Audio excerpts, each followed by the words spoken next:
25 octobre 1942, Henderson Field, Guadalcanal. L'équipe au sol boueuse a regardé le capitaine Joe Foss monter dans son Grumman F4F Wildcat malmené pour la deuxième fois ce jour-là. La mission du matin avait été un enfer. Foss avait déjà fait vriller 2-0 dans la canopée de la jungle. Maintenant, seulement 3 heures plus tard, les écrans radars montraient une autre formation massive approchant. 16 bombardiers japonais escortés par 25 chasseurs. Les chances étaient impossibles. Ce qui s'est passé dans les 90 minutes suivantes allait être étudié dans toutes les écoles de chasse pendant les 80 années suivantes. Le Wildcat de Foss a rugi sur la piste accidentée. Le moteur Pratt & Whitney R1830 hurlait à plein régime. À 12 000 pieds, il les a vus. Un SM de Mitsubishi Zero en formation parfaite. Le soleil levant faisait briller leurs insignes sous le soleil tropical. Ses ailiers l'ont regardé pour obtenir un signal. Puis il a fait quelque chose que personne n'attendait. Au lieu de l'attaque en piqué standard par le haut ou de l'approche prudente et dure que les manuels d'entraînement suggéraient, Foss a viré brusquement et a pointé le nez de son Wildcat directement sur les zéros. Face à face. Vitesse d'approche, 966 km/h. Temps de collision, 8 secondes. Les 6 mitrailleuses Browning de calibre .50 dans ses ailes ont explosé. Les traceurs ont déchiré l'air entre eux. Le pilote du zéro, réalisant trop tard ce qui se passait, a tiré sur son manche trop lentement. Les balles de Foss ont percé le nez non blindé du chasseur, déchiquetant le moteur et le cockpit. Le zéro a éclaté en une boule de feu si près que des morceaux enflammés ont ricoché sur la verrière de Foss. Au coucher du soleil, il aurait tué 5 ennemis en un seul jour, en utilisant à chaque fois la même tactique suicidaire. Ce que ces critiques ne comprenaient pas allait redéfinir la doctrine du combat de chasseurs pendant toute la guerre du Pacifique. Pendant 9 semaines, la situation à Guadalcanal s'était détériorée. Depuis les premiers débarquements américains le 7 août 1942, la Cactus Air Force, la collection hétéroclite de pilotes des marines de la Navy et de Nouvelle-Zélande défendant Henderson Field, était engagée dans une lutte désespérée pour la survie. Chaque matin apportait la même question. Y aurait-il assez d'avions en état de vol pour faire face à la prochaine attaque japonaise? Les chiffres racontaient une histoire sinistre. Les pilotes américains étaient en infériorité numérique de 3 contre 1 les bons jours, de 5 contre 1 lorsque des frappes japonaises majeures descendaient du slot depuis Rabaul. Les 19 Wildcats d'origine qui avaient atterri à Henderson en août avaient été réduits à un seul chiffre en octobre. Les pilotes effectuaient 3, parfois 4 missions de combat par jour. Le paludisme ravageait les escadrons aussi violemment que les balles ennemies. Mais le vrai problème n'était pas les chiffres. C'étaient les avions eux-mêmes. Le Grumman F4F4 Wildcat était une machine brutalement honnête. Il avait une vitesse de pointe de 512 km/h. Le Mitsubishi A6M20 pouvait atteindre 533. Le Wildcat grimpait à 396 mètres par minute. Le Zéro réussissait 1067. Dans un combat tournoyant, le Zéro agile pouvait effectuer 2 cercles complets pendant que le Grumman trapu en parcourait un. Les pilotes qui essayaient de combattre les Zéros en utilisant des tactiques d'avant-guerre mouraient rapidement. Les rapports de perte des îles Salomon documentaient le massacre. L'escadron de chasse des marines VMF 223 était arrivé avec 19 pilotes en août. En octobre, il n'en restait que 7. Le major John Lucian Smith, qui commandait le VMF 223, a décrit le dilemme tactique sans embâche. Le Zéro peut tourner à l'intérieur de tout ce que nous avons. Si vous essayez de suivre un virage, vous perdrez connaissance à cause des forces G avant lui, et il se mettra sur votre queue et vous tuera. La doctrine standard, perfectionnée lors de l'entraînement en temps de paix en Californie et en Floride, préconisait des approches par l'arrière, un tir en déflexion prudent et le maintien d'un avantage d'altitude. Des tactiques propres et conformes au manuel. Contre les Zéros, c'était une condamnation à mort. Les pilotes vétérans ont développé de nouvelles approches. Ils ont utilisé la vitesse de piqué supérieure du Wildcat et sa construction, robuste à leur avantage. Attaque hit and run, boom and zoom. La Dash Weave, inventée par le lieutenant-commandant John Dash, permettait à des paires de chasseurs de se couvrir mutuellement par des virages coordonnés. Mais il y avait une tactique qui restait absolument interdite dans tous les manuels de chasseurs, la passe frontale. La logique semblait irréfutable.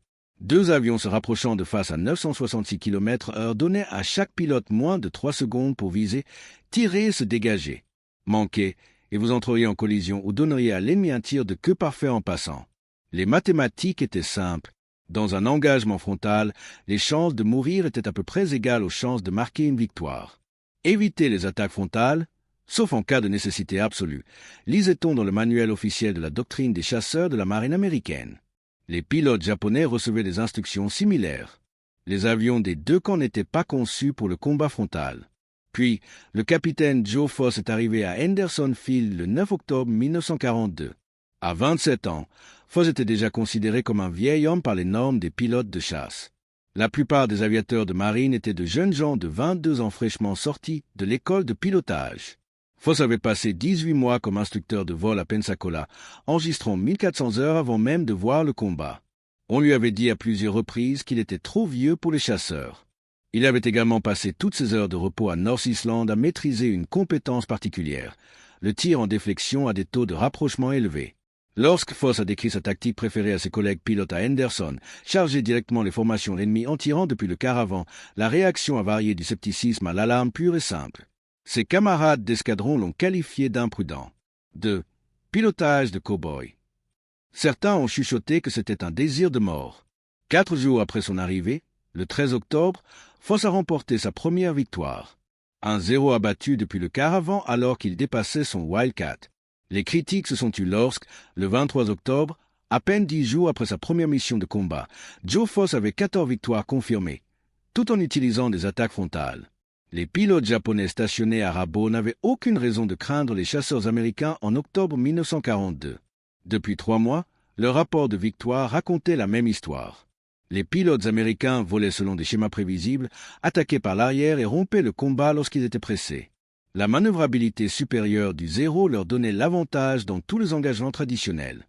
Les évaluations des services de renseignement de l'état-major du vice-amiral Nishitsukahara à Rabo documentaient la rigidité tactique et la réticence à s'engager dans un combat rapproché des Américains.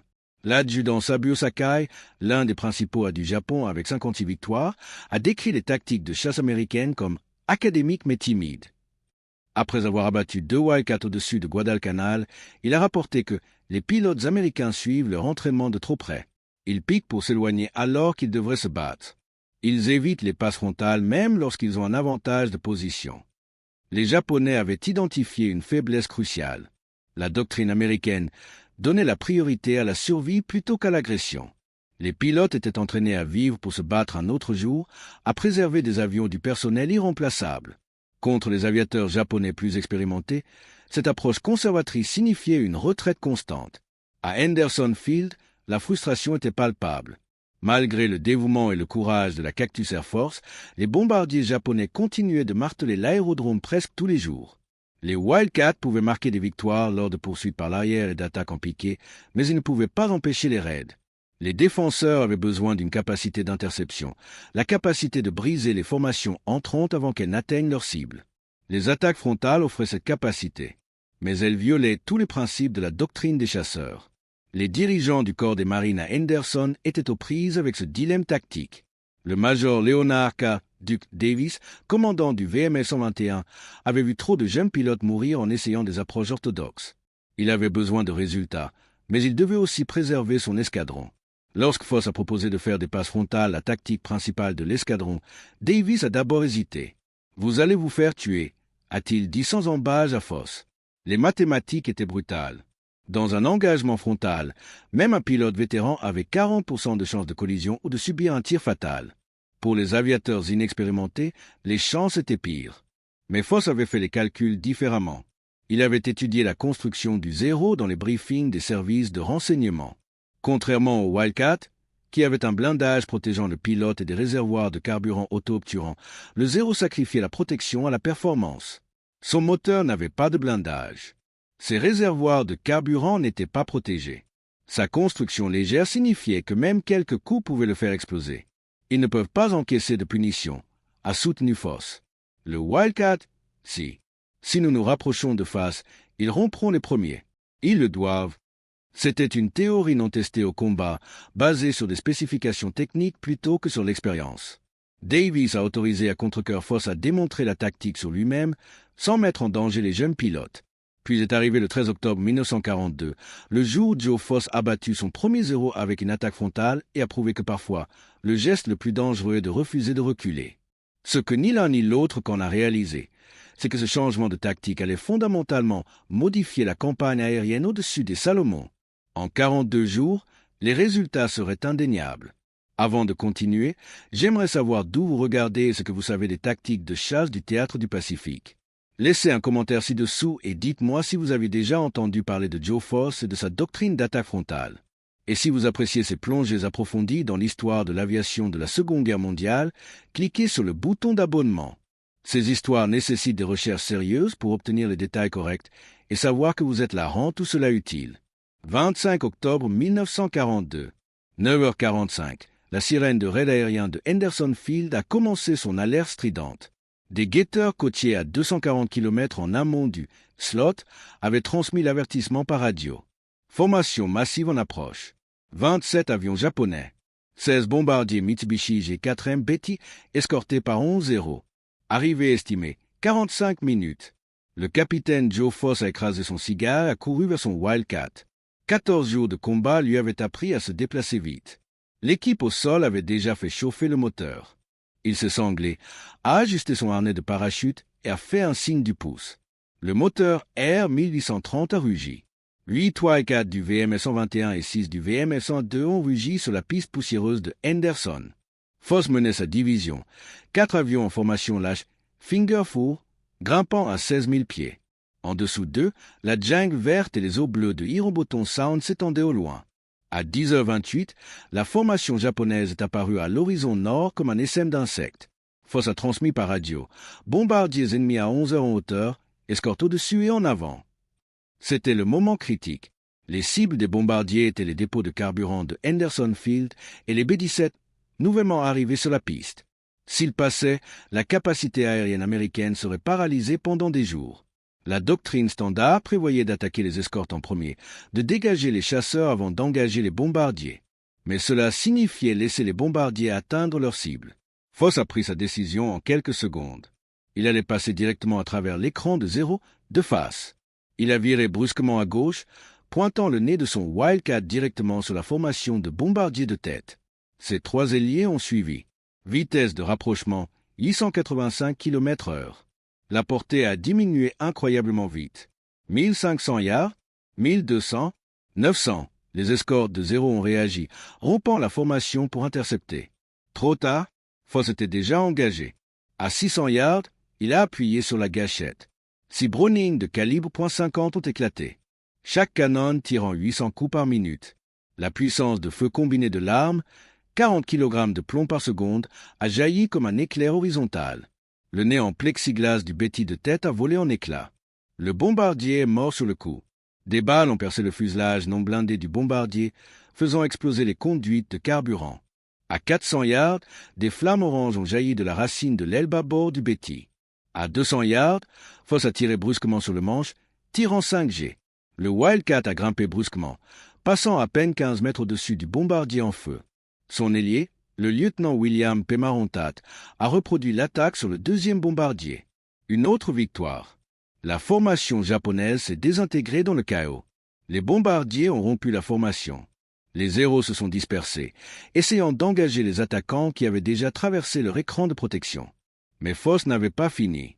Il a fait un tonneau au sommet de sa montée, a tiré à travers et a replongé vers les avions ennemis confus. À 14 000 pieds, il a repéré un zéro tentant de reformer les escortes. Le pilote japonais ne l'a jamais vu venir. Foss a aligné le tir. Rafale de 3 secondes. Le capot moteur du zéro s'est dissous en une gerbe de fragments métalliques. De la fumée blanche s'est échappée du moteur radial Sakae. Le chasseur a piqué du nez, traînant du feu. L'engagement entier avait duré 7 minutes. 2 bombardiers détruits. Un chasseur confirmé. Les avions japonais restants ont interrompu leur attaque et ont fui vers le nord. Les bombardiers de Henderson Field étaient intacts. Mais le 25 octobre n'était pas terminé. À 13h30, à peine 3 heures après le premier décollage, le radar a détecté une autre frappe massive en approche.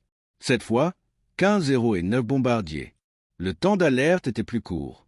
12 Wildcats ont réussi à décoller. Foss menait à nouveau sa division. Les Japonais avaient tiré les leçons du désastre du matin. Les escortes de zéro volaient serrées autour des bombardiers, créant une toile défensive superposée. Toute attaque frontale signifierait voler à travers plusieurs flux de tirs de canon de 20 mm. Foss a évalué la situation à 12 000 pieds. La formation de bombardiers semblait impénétrable. Son carburant était déjà réduit de moitié par rapport à la sortie du matin. Il a attaqué quand même. Le pilote du 0 de tête a vu le Wildcat de Foss arriver de face et a maintenu son cap, tirant de longs rafales de ses 2 canons de 20 mm. Foss a senti le Wildcat trembler alors que des obus de 20 mm perçaient son aile bâbord, le tissu déchiqueté. La commande de l'aileron gauche est devenue molle. Il a maintenu la gâchette enfoncée. À 300 yards, ses traceurs ont convergé sur le moteur du 0. L'hélice du chasseur japonais s'est désintégrée. Le pilote a cabré brusquement, directement dans la trajectoire de vol de Foss. Pendant un instant figé, la collision a semblé inévitable. Puis l'ailier du 0, essayant de suivre la manœuvre violente de son chef, a heurté la queue de son chef avec son hélice. Les 2 chasseurs sont tombés du ciel dans une étreinte mortelle. 2 victoires avec une seule rafale. Foss est sorti de l'attaque à 8000 pieds. Son Wildcat traînait du liquide hydraulique. L'aileron endommagé rendait l'avion instable. Des voyants d'avertissement clignotaient sur le tableau de bord. Il lui restait peut-être 10 minutes de temps de vol. Devant lui, un autre 0 est apparu, poursuivant un Wildcat en piqué abrupt. Foss a poussé son chasseur endommagé dans un angle de poursuite. Sa vitesse de rapprochement était excessive, approchant les 720 km/h. Le pilote du 0, concentré sur sa cible, n'a jamais vérifié ses 6 heures. Foss a ouvert le feu à 200 yards. Ses balles ont cousu le fuselage du 0 de la queue au cockpit. Le chasseur japonais s'est retourné et a fait une spirale dans la jungle. Sa 5e victoire de la journée. Il a ramené le Wildcat estropié à Henderson, atterrissant avec à peine 30 gallons de carburant restants. L'équipe au sol a compté 37 trous de balles dans la cellule. En 12 heures d'opération le 25 octobre 1942, Joe Foss avait personnellement détruit 5 avions japonais et en avait endommagé 3 autres. C'était le plus grand score quotidien pour un pilote de chasse américain jusqu'à ce point de la guerre. Le premier à des marines en une journée. Et il l'avait fait en utilisant les mêmes tactiques frontales imprudentes qui, selon ses critiques, le feraient tuer. Les rapports après action du combat du 25 octobre sont parvenus au quartier général supérieur en moins de 48 heures. Les officiers du renseignement du Marine Aircraft Group 23 ont documenté chaque détail des tactiques de Foss, les attaques frontales, les taux de rapprochement, les angles de déflexion. Plus important encore, ils ont analysé les résultats. 5 victoires confirmées, 0 perte amie. Ce qui en est ressorti a été une révélation qui a contredit 2 décennies de doctrine de chasseurs. Le F-4F Wildcat, malgré ses désavantages de performance par rapport au 0, possédait 3 caractéristiques qui rendaient les attaques frontales non seulement viables, mais dévastatrices. Premièrement, la supériorité structurelle. La cellule du Wildcat pouvait résister à des dommages de combat qui détruiraient un 0. Un blindage derrière le siège du pilote, des réservoirs de carburant auto-obturant et une construction robuste signifiaient que les Wildcats retournaient régulièrement à Henderson avec des dizaines de trous de balles. Les 0, conçus pour des performances maximales à un poids minimal, n'avaient aucune protection blindée. Une seule rafale bien placée pouvait endommager catastrophiquement le chasseur léger. Deuxièmement, l'avantage de la puissance de feu. 6 mitrailleuses Browning M2 de calibre .50 offraient une puissance de feu frontale écrasante. Chaque canon tirait 800 coups par minute, générant une puissance de feu combinée de 4800 coups par minute. Le 0 ne transportait que 2 mitrailleuses de 7,7 et 2 canons de 20 mm dans ses ailes. Puissant, mais nécessitant une visée précise. Dans un engagement frontal de 3 secondes où les 2 pilotes tiraient des forces G élevées, le volume de feu du Wildcat augmentait considérablement la probabilité de toucher.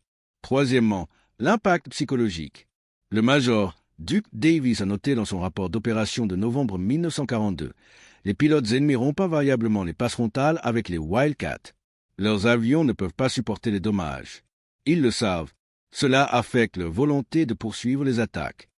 Les officiers du renseignement de Henderson ont interrogé des pilotes japonais capturés. Un pilote de 0 abattu le 2 novembre a décrit les nouvelles tactiques américaines comme terrifiantes. Il a expliqué que les pilotes japonais s'attendaient à ce que les chasseurs américains piquent pour s'éloigner ou tentent des poursuites par l'arrière. Les attaques frontales violaient ces hypothèses, forçant des décisions en une fraction de seconde. Quand le Grumman vient droit sur vous, a-t-il dit par l'intermédiaire d'interprètes, vous devez rompre ou mourir. Mais rompre signifie perdre l'attaque. Vous ne pouvez pas gagner. L'analyse s'est rapidement répandue dans les canaux de l'aviation du corps des marines. À la mi-novembre, des bulletins tactiques de Guadalcanal étaient distribués aux escadrons de chasseurs de tout le Pacifique. Les principales conclusions. Les attaques frontales obtiennent 3,2 fois plus de victoires par engagement que les approches par l'arrière contre les chasseurs 0. Les avantages structurels du Wildcat annulent le risque apparent de suicide des attaques frontales. Les formations de bombardiers deviennent sans défense lorsque les escortes sont forcées de se détacher des passes frontales. Impact sur le moral de l'ennemi. Les pilotes japonais de plus en plus réticents à poursuivre les attaques lorsqu'ils sont confrontés à des défenses frontales agressives. Le lieutenant-colonel Harold Indian-Joe Bower, l'un des chefs de combat les plus expérimentés du corps des marines, a étudié les méthodes de Voss et les a intégrées à l'entraînement de l'escadron. Son évaluation, écrite quelques jours avant sa propre mort au combat le 14 novembre, est devenue une lecture obligatoire. Le capitaine Voss a démontré que les faiblesses de combat du Wildcat peuvent être transformées en avantages tactiques par un emploi agressif. Ces tactiques devraient devenir une doctrine standard. Les implications s'étendaient au-delà des Salomon. Les aviateurs navals ont adopté des approches similaires à bord des porte-avions. Les tigres volants en Chine ont commencé à expérimenter des attaques frontales avec leurs P-40 Warhawks. Même les escadrons de l'armée de l'air en Nouvelle-Guinée ont intégré les leçons apprises à Henderson Field. Mais la validation la plus significative est peut-être venue d'une source inattendue. En décembre 1942, les services de renseignement de la marine américaine ont intercepté un trafic radio japonais de Rabaul. Le message, traduit à Pearl Harbor, était adressé à toutes les unités de chasseurs du Pacifique Sud. Il disait « Les pilotes américains attaquent maintenant de l'aspect frontal avec une grande agression. Les évaluations tactiques précédentes ne sont plus valables. Faites preuve d'une extrême prudence. » L'ennemi s'était adapté. Mais à ce moment-là, Joe Voss avait déjà réécrit les règles.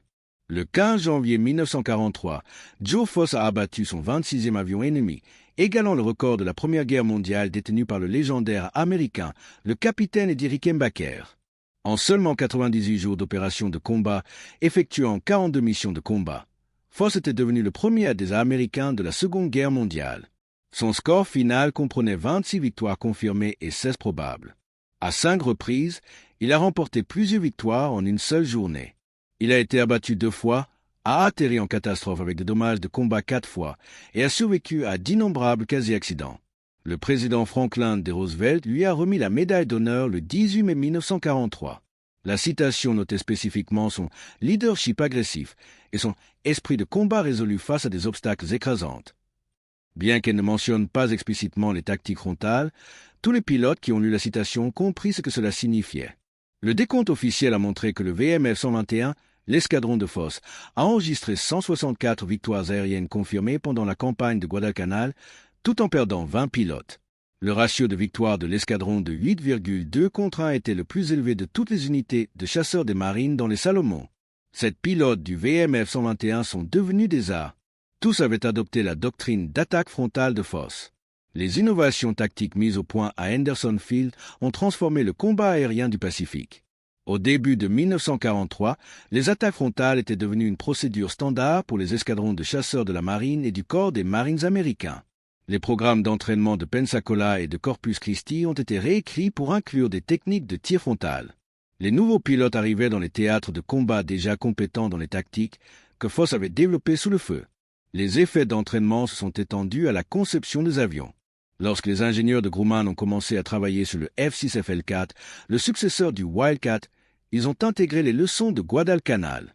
Le L-4 comportait encore plus de blindage frontal, un armement à tir vers l'avant concentré dans les ailes pour une efficacité frontale, et une conception structurelle optimisée pour les attaques frontales à grande vitesse.